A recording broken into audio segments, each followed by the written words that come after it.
This is my version of the Harper Valley P.T.A. I want to tell you all a story about a Harper Valley widow man who had a teenage son who attended Harper Valley Junior High. We came home one afternoon and didn't even stop to play.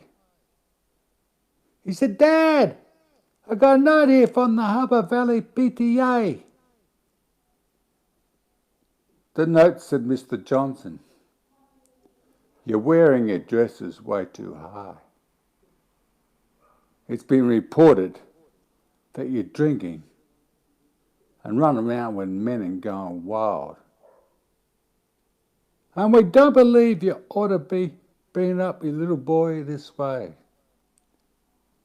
And was signed by the secretary, Harper Valley P.T.A. Well, it happened that the P.T.A. was going to meet that very afternoon. And they were sure surprised when Mr. Johnson wore his miniskirt into the room. And as he walked up to the blackboard, I can still recall the words he had to say. He said, "I'd like to address this meeting of the Harper Valley P.T.A. Well, there's Bobby Taylor sitting there, and 7 times he's asked me for a date. And Mrs. Harper uses a lot of ice whenever he's away. And Mr. Baker, can you tell us why your secretary had to leave this town? And shouldn't Widow Jones be told to keep her window shades or pulled completely down?"